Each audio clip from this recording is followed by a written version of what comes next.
Hello and welcome to the Civil Times. Today we'll discuss the editorials of 14th February. These are the articles we are covering from the Hindu. Dealing with the thought police. It is vitally important that the courts remain free of the discourse on urban naxals and anti-nationals.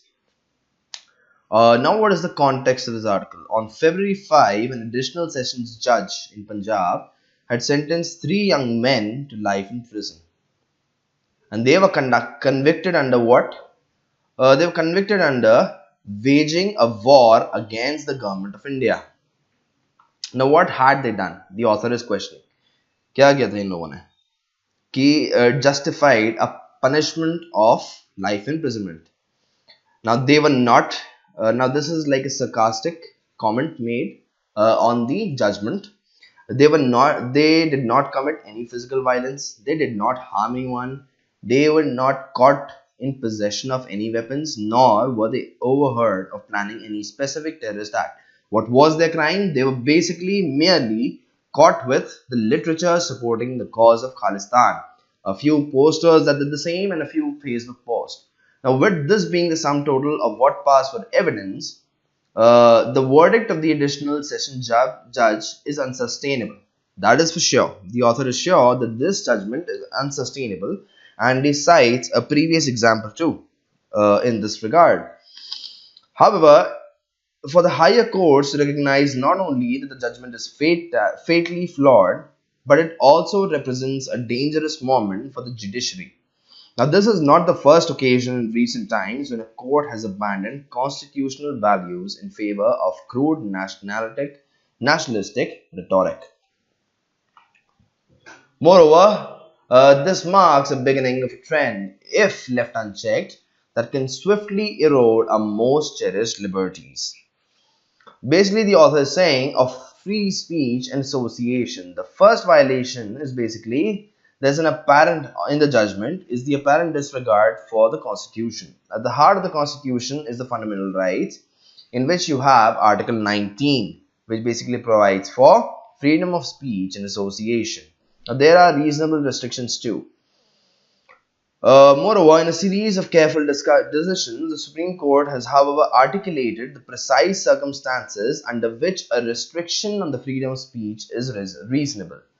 In 2015 judgment in Shreya Singhal case, in which Section 66A of the IT Act was struck down, speech can be punished only if it amounts to direct incitement to violence.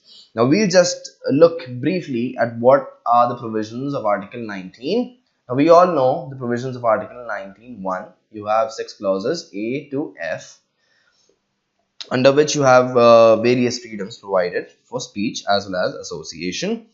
Now, the reasonable restrictions that are imposed on the Article 19, that is freedom of expression, are these. You have 8 such restrictions.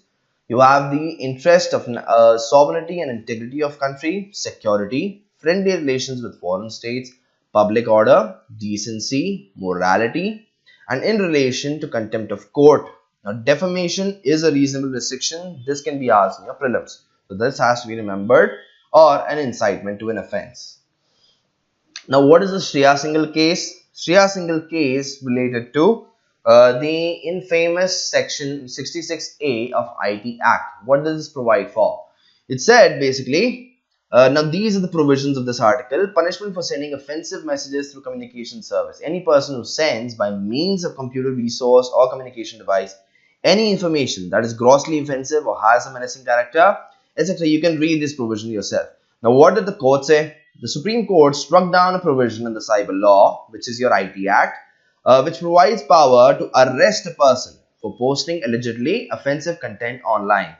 Now, the public's right to know is directly affected by Section 6A. This is what the court said. The provision clearly affects the right to freedom of speech. Now, terms like annoying, inconvenient, grossly offensive are too vague, and it is difficult for the law enforcement agency to know what are the basic ingredients of this offense. When judicially trained minds can reach different conclusions while going through the same content, how is it possible for the law enforcement agency to reach to a proper conclusion on what are the precise ingredients of this Section 66A of the IT Act? And since this involves the arrest of a person who is allegedly involved in this offense under this act, therefore it basically curtails your freedom of speech and expression under Article 19. So this was your brief about the Shreya Singhal case, which has been talked about here. And in this, the Supreme Court had basically in a crux said that speech can be punished only if it amounts to direct incitement to violence. Now, moreover, he provides Mahatma Gandhi's case during the freedom struggle, who famously wrote the freedom of association. So here he is talking about freedom of speech. Article 19 basically talks about your freedom of speech as well as association. So he has provided, the author has provided the freedom of speech through the Shreya Singhal case. Now he moves on to freedom of association through the example of Mahatma Gandhi. Now Mahatma Gandhi had famously wrote that the freedom of association is truly respected only if the state's right to intervene was restricted to situations involving actual outbreak.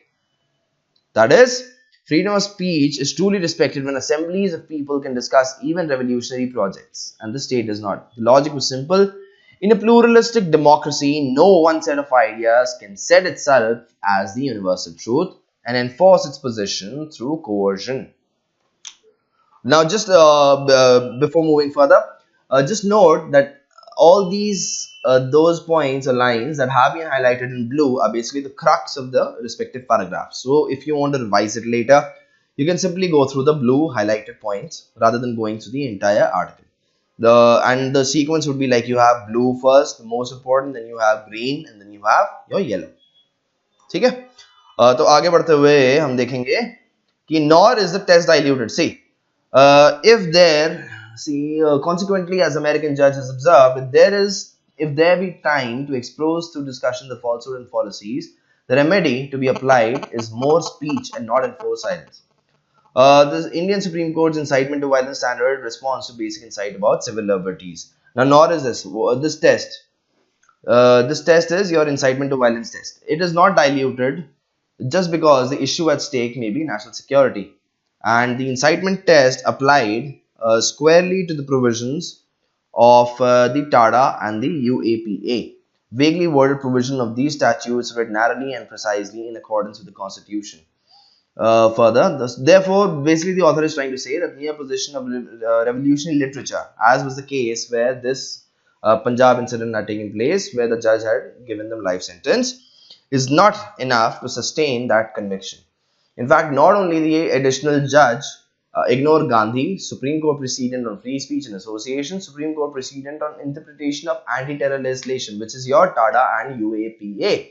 He also staggeringly managed to ignore the categorical precedent on the issue of pro-Khalistan, Balwant Singh and state of Punjab. Now here he is talking about the Supreme Court judgments on sedition that we shall see in the next page. He's basically in Balwant Singh versus State of Punjab 1995. The Supreme Court had set aside the sedition convictions of the two men who had raised pro-Khalistani slogans outside a cinema hall in Punjab in the immediate aftermath of Indira Gandhi's assassination. Now, judicial objectivity. See, just let us look at the major judgments on sedition. Now, what has the Supreme Court said? This is pertaining to your section 124A of IPC, which deals with your sedition. The Supreme Court has pronounced three major judgments. One is your Kedarnath Singh.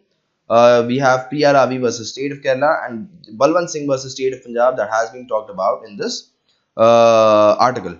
The Supreme Court has said that releasing some slogan a couple of times which neither evoked any response nor any reaction from the public cannot attract the punishment under sedition. So, moving further, judicial. A further point to consider is that in the last few years, a discourse is arising under which you have two prominent terms or two prominent phrases that have come to dominate, which are your urban naxal and the anti-national. Now, this is the basically the author is driving to his core intention. Neither urban naxal nor anti-national is a term defined by law. These terms have nothing to do with incitement to violence or creating public disorder, but they are also boundlessly manipulable and exploited by the users to vilify and demonize political opponents. The very elasticity makes them ideal weapons for shoot and scout attacks and for coded dog whistles. They begin to percolate into law enforcement and legal discourse where precision is crucial and personal liberty is at stake. ठीक है. Now, indeed, it is vitally important that the courts above all remain free of this discourse because it is the courts that are tasked with this. Now, a democracy does not jail people simply for reading books. In educating case involving life and personal liberties, the courts must take special care to ensure that the temptation to get carried away and forget what the Constitution commands is held firmly in check. I hope this article is clear for you. We'll just revise this article in brief. So what is the basic crux of this article? On February 5th, Additional Judge Punjab had convicted 3 persons to life sentence under waging war against the government. Now he talks about the Shreya Singhal case. Article 19 basically says that the judgment is in violation of Constitution, Article 19, which provides for freedom of speech and association. For freedom of speech, provides a case of Shreya Singhal, and which we have discussed. Then you have the freedom of association, for which he provides the example of Mahatma Gandhi. Then he comes on to the incitement to violence test. He said that this cannot be diluted. This test cannot be diluted even if the question is of national security, for which he provides the Supreme Court precedents on anti-terror legislations of TADA and UAPA. Moreover, then he moves on to the new discourses that have arisen, new phrases that have arisen in the recent discourse, that is your urban accent and anti-national. Both haven't been basically defined by law. However, these are being used by politicians. However, that sets a dangerous precedence. And the author basically says that the judiciary must take care that it is not carried away by the narrative of the masses. Rather, it sticks to what the Constitution has commanded it to do, and that should be upheld and kept firmly in check. Now we shall move on to the next article. Every drop matters. Now, what is the context of this article? This basically talks about the blood transfusion regulations in India. Okay. Now, what are the issues basically that are pointed out? First, he says the issues are basically that there is a shortage of blood in India. You can go through this article yourself, and the important points have been highlighted in blue. The issues that have been pointed out here, we should write this somewhere. Wait. The issues that have been highlighted in the article, you have shortage of blood. See, ready supply of safe blood in sufficient quantities is vital component, and here too, okay. In 2015-16, 1.1 million units short of its blood requirements. India, considerable regional disparity. Not 81 districts are there which do not have a blood bank at all. And the other issue is that in April reported that last 5 years. Now, vigil after the collection. To prevent transfusion-transmitted infections, collected blood needs to be safe as well. Due to practical constraint, tests are only conducted post-collection.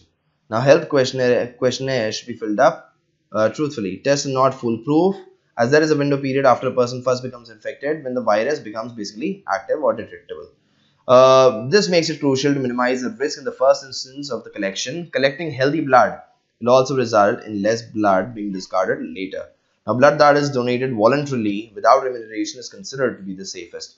You have 2 categories of donors. One is professional donors who basically accept remuneration for giving their blood. The other is replacement donation. We'll discuss both of them. Now, in the case of professional donor, there is higher chances of being there TTIs in their blood because they will not provide full disclosure. It's very obvious. The second is the replacement donation. What happens in this case is relatives of the patients are asked by the hospital staff to arrange for the same blood expeditiously.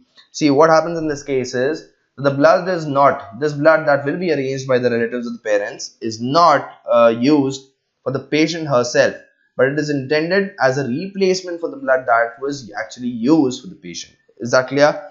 Basically, in case of replacement donation, what happens is you have the patient and you have its relatives. You have the patient, इनके relatives हैं. अब patient को जो खून चढ़ाया जा रहा है, इसके लिए आपका जो हॉस्पिटल है वो उनके रिश्तेदारों को बोलेगा कि भैया खून लेके आइए, जो हमने खून आपके पेशेंट को चढ़ा दिया है उसको रिप्लेस करने के लिए, ताकि हॉस्पिटल का जो स्टॉक है वो कम ना हो, उसके लिए आप खून कहीं से अरेंज करके लाइए. This is called replacement donation. Now again the author is saying the replacement donation is not safe. क्यों सेफ नहीं है? क्योंकि जल्दबाजी में जो इनके रिलेटिव्स हैं वो कोई यहाँ वहां से कुछ भी खून ला सकते हैं उसको रिप्लेस करने के लिए, बिकॉज वो प्रेशर में होता है, भैया कोई मर रहा है उनका. Or the regulatory framework which governs the blood transfusion infrastructure in India is scattered across different laws, policies, guidelines and authorities. Now see, drug and cosmetics act के अंदर बेसिकली क्या है कि ब्लड को एक ड्रग कंसिडर किया गया है. And this Drug and Cosmetic Act mandates that the blood banks should be licensed by the DGCI. And for this, they need to meet a certain requirements which are specified under the drugs and cosmetic rules. Now, since the blood banks are inspected by drug inspectors who are expected to check not only the premises and the equipment but also various quality and medical aspects such as this, they finally lead to issuance, suspension and cancellation of licenses. Now, 1996 में supreme court ने direction दी थी government को कि भैया एक national blood transfusion council and state SBTCs को आप setup कीजिए. NBTC will function as the apex policy formulating and expert body for blood transfusion services. And includes representation from blood banks. However, it lacks statutory backing, and the standards and requirements recommended by it are only in the form of guidelines. This gives rise to a particular situation. The expert blood transfusion bridge body can only issue non-binding guidelines. See, issue क्या क्या हो जाता है यहाँ पे. DGI का loophole क्या क्या है. पहली बार DGCI का पहली बात तो दे lack expertise. ऊपर से जो आपके ड्रग इंस्पेक्टर्स हैं, these are not properly trained as NBTCs. ठीक है ना, ये इनको यहाँ पे ट्रेनिंग नहीं दी जाती है. और जो NBTC है ये क्या हो गया आपका, एक बेसिकली एपेक्स फॉर्मुलेटिंग बॉडी है. NBTC के लूपहोल्स क्या हो गए, कोई स्टैट्यूटरी बैकिंग नहीं है as compared to your DGCI, because NBTC कैसे सेटअप हुआ था, upon a supreme court direction as against your DGCI which has been set up under your drug and cosmetics act. ठीक है. और दूसरी बात इसमें क्या दिक्कत है कि स्टैंडर्ड्स एंड रिक्वायरमेंट्स जो है वो आपके गाइडलाइंस के तौर पे नहीं है, नॉन बाइंडिंग है. वो इसके ऊपर आपका जो पुअर कोऑर्डिनेशन और मॉनिटरिंग चलती है. Now, moreover, there is a lack of coordination between your lack of coordination है आपका between your DGCI and your NBTC. So, what is the solution? The present scenario under the DGCI is far from desirable, especially given how regulating blood involves distinct consideration compared to most commercial drug, especially incongruous given the existence of expert bodies such as NBTC, NACO, etc. DGCI does not include any expert drug inspector. ये हमने already discuss कर लिया. इसके issues क्या क्या हैं. DGCI rules should be amended to involve the NBTC in the licensing process. Licensing role with the respect to blood banks can even be delegated to NBTC under the rules. Or what was the aim of the national blood policy which was formulated by the government 2002 में, कि ensure easily accessible and adequate supply of blood. ठीक है, आगे बढ़ते हैं. Now see, this is an article, a clarion call to combat climate change. अब देखो, see, the thing about this article is, this article has been written in context of ये जो आपकी मोहतरमा हैं, her name is AOC. See, the short form of name is AOC. Now she is standing for presidential elections in USA in 2020. This is Alexandria Ocasio-Cortez. This is her name. Now she is only 29. ठीक है, इनको politics के बारे में ज़्यादा कुछ पता नहीं है. And what her deal is basically, this is my opinion and this is the truth actually, कि ये जो डील है ये बहुत ही बकवास डील है. It is highly utopic. ठीक है, व्हाट हर प्लान्स आर. ठीक है, you can find many counter arguments but we know the Hindu to be excessively left wing. ठीक है, तो इट विल bash what the incumbent government in India is doing, which is basically BJP, which is considered your right wing. And similarly जो आपके Trump जी हैं USA में, ये भी आपके राइट विंग आते हैं because they are conservatives. Therefore the Hindu is expected to bash such people. However जो आपकी साइंटिफिक चीजें हैं वो आप यहाँ से उठा सकते हैं. ठीक है, और अब देखिए, green new deal has been formed on, जो आपका ये नेम कहाँ से आया है, this name has been derived from new deal.